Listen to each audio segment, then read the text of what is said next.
My area is about actually the point of reception, or putting us in a place to receive. And so the Technosignature Toolkit I mentioned here, with the subtitle of Information, Affinity, Autonomy and Design, looks at areas of what we do when we get it, or is something we've intercepted. Going back to the 1990s, when I first started doing this, one of the first challenges was just analog waveforms and samples from the SETI Institute and Kent Colors. And the upshot was to see if there was a way of understanding if there's information content within a received technosignature signal. And so this is the sort of thrust of what I'm going to be talking about, but looking into the future and our other options, and to expand out all possibilities. Now, in this case, it's the classical, we've received a signal and it's here on Earth, and we've received it on a radio telescope. And then it's about how can we automate methods to be able to then interpret what's going on here. Is there information content? Is it maybe just a beacon? It's got nothing apart from the signature that it is generated by a technology. But having that automated and computerized algorithms in there to be able to do this, because much of this is way beyond any human comprehension. And of course, speed is something very desirable in this case, to make sure that the candidate is what it is, or we can say it's nothing of any significance at all. So apologies for these slides going backwards and forwards. So I would term the sort of signal universe, where we started to look, even the modem there, it says how old I started doing this, all the different sort of structures. And this is just one look at the more of a histogram type, of this timelines, etc., and the way of interpreting them in a mathematical manner and pointing them in the areas of the signal universe, then to interpret what type of phenomenon we are dealing with. So looking here at all the examples on Earth, as there are only a set of examples, is to then populate what we know as a starter for what we may be able to match that against. Are there universals here that we can know from our own examples that, independent of species especially, when we're communicating, are there underlying structures that would let us know that there's something interesting and maybe information content that is contained within the signal that we've detected. And you can see on the edge there, the hydrogen line, a completely broad spectrum set of frequencies through to those more sort of human and dolphin profiles, which have great similarity when you're analysing in a certain way and use it across a histogram of amplitudes. But again, when you look at that on a timeline, you get some more information to enrich what you're looking at.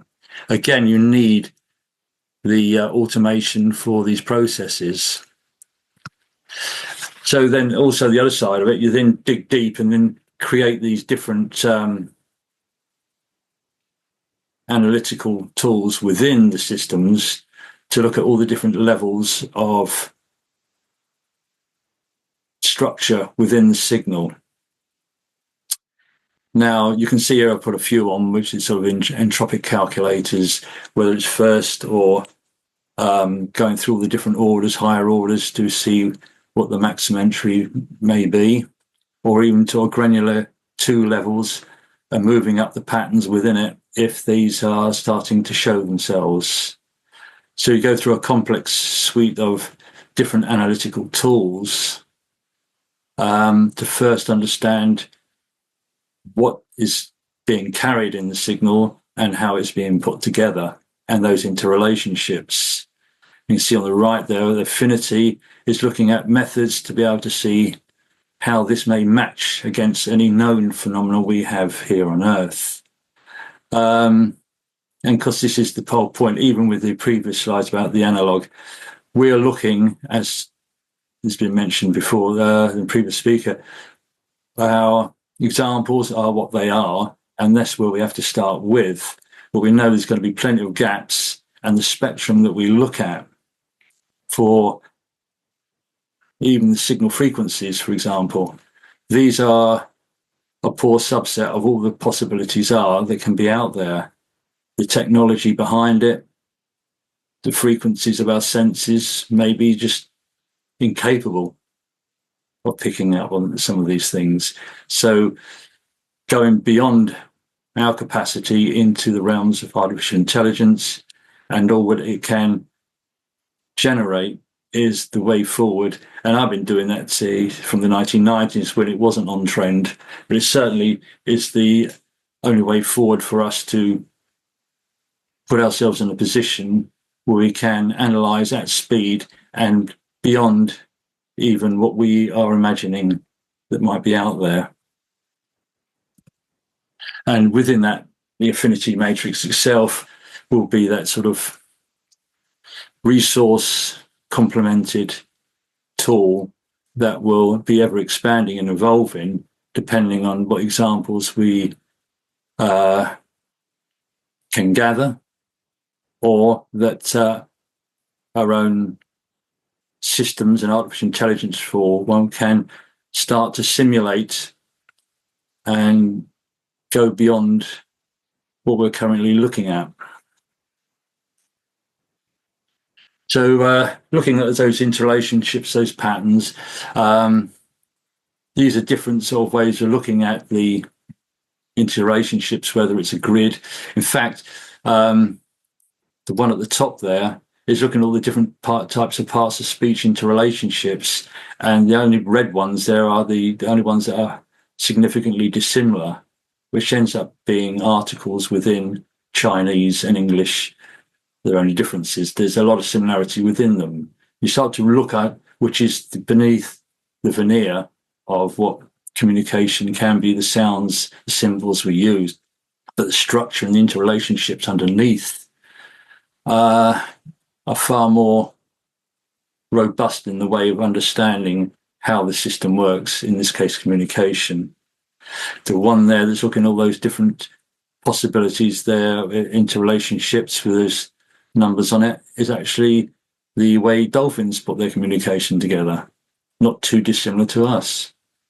So it's understanding that rather than just the knee-jerk reaction that it might have the rhythm and structure of something that might be familiar and therefore is something we're interested in. Because even with the analysis of communication with robots that made their own language up, it started to be far more efficient than any human language or any animal language without have redundancy in them. So the structure of that is got to be part of the spectrum we look at, because it may well be an automated post-biological source that we'll actually intercept in. Here I've put in a stylized sort of how the brain works. And from the bottom there, the micronemes, it's picking up all the different bits of information that our environment is throwing at us. And our neural networks either learn, as a baby would do, all the new phenomena, or it's picking up and understanding what these are and recognizing it, as even now with ChatGPT is using neural networks within its system, along with the large language model, its resource, and learning distant associations.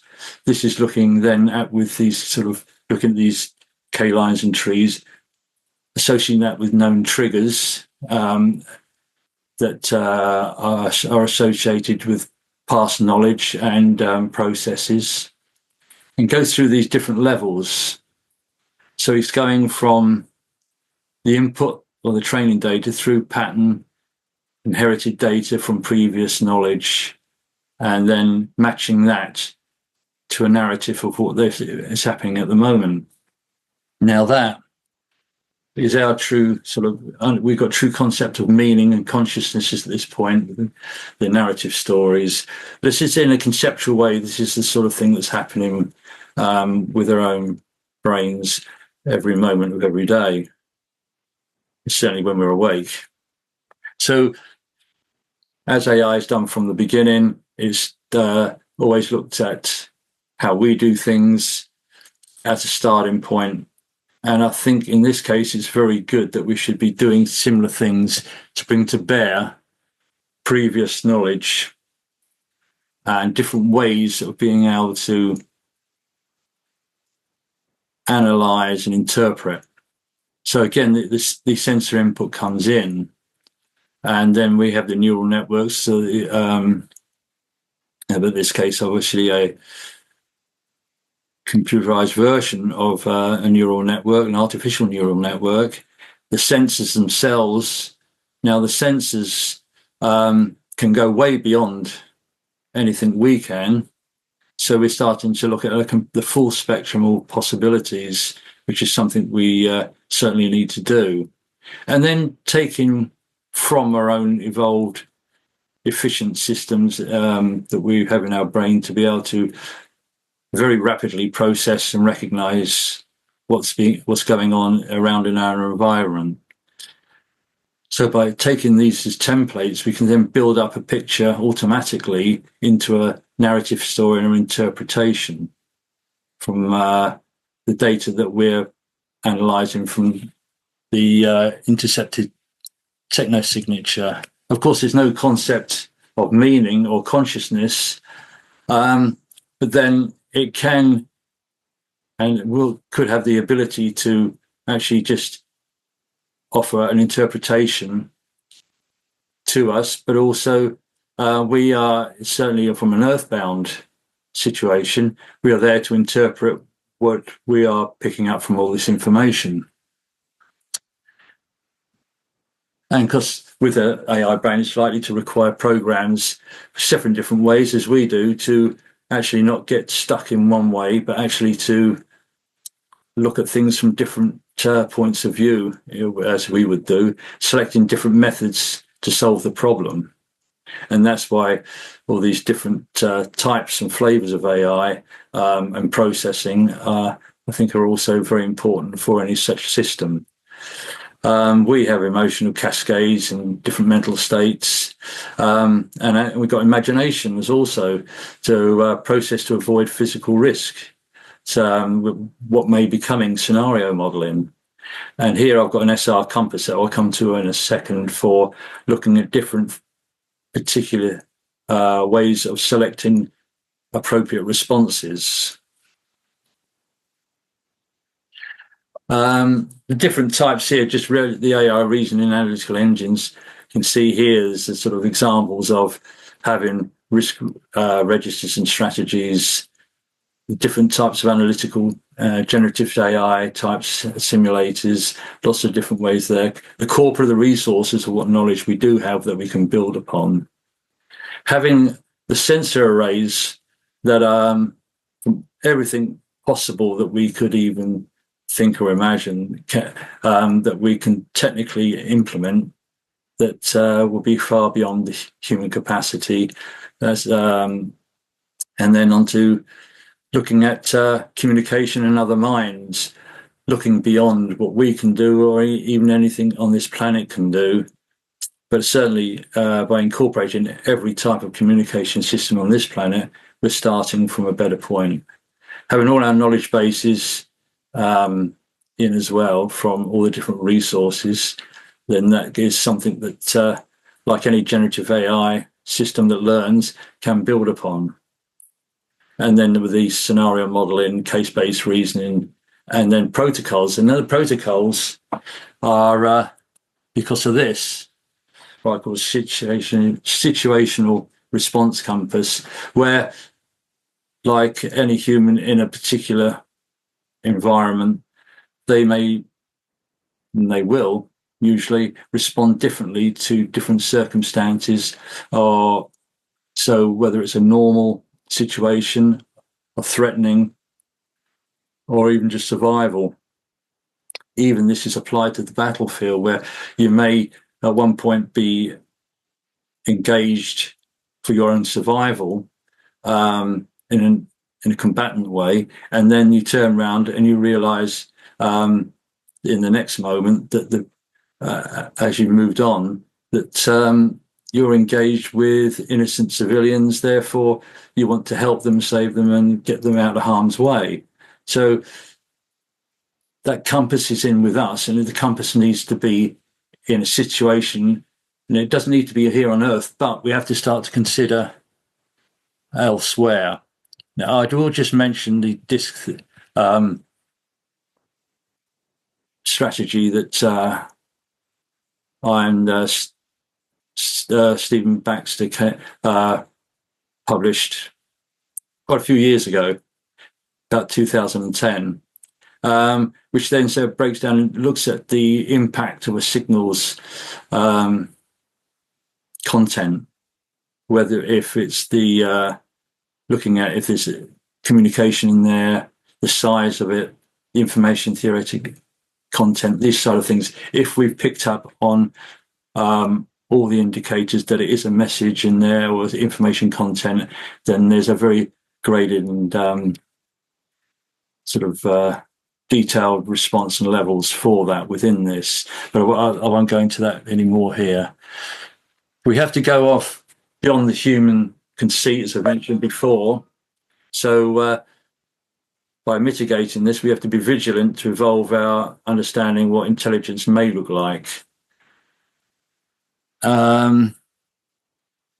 Say everything from robots through to different types of animals that we know, like dolphins and the octopus, that show intelligent behavior.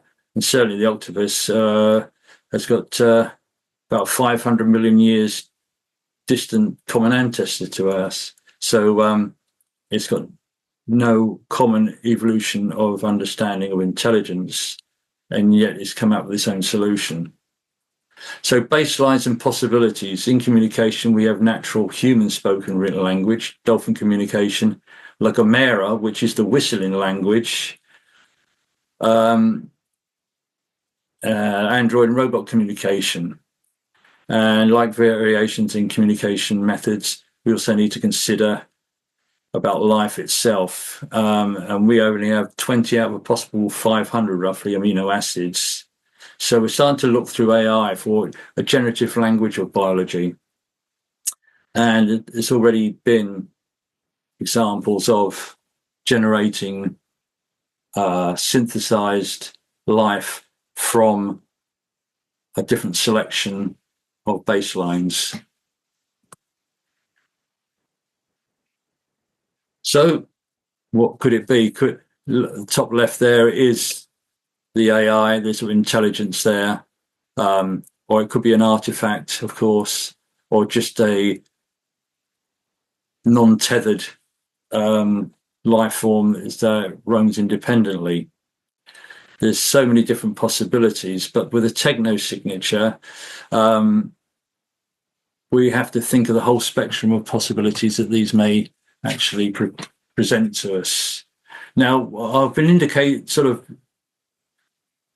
indicating things about Earth, and then with that implying that we may not be on Earth to receive it, like the James Webb when we're doing opticals. In the future, and I don't think it's that distant, AI will accelerate greatly and facilitate much in our development if we just have the capacity and will to do it. But intelligent probes, if they're out there, and this is what a lot of what I've been talking about is relevant to, the automation, the understanding, having the AI brain that can actually interpret and make decisions is that it may be encountering something out there that it has to respond to and is beyond our sphere of influence, that the distance is preventing us to interact in any way, and it has to interact and understand and gather and interpret on its own. So there's a scalability issue about the systems we do. So one of the projects at the moment we're looking into is akin to what I've been talking about, and making sure that the system is scalable down to a small probe in the way, as opposed to having all the capacity at the end of a radio telescope. 2 minutes.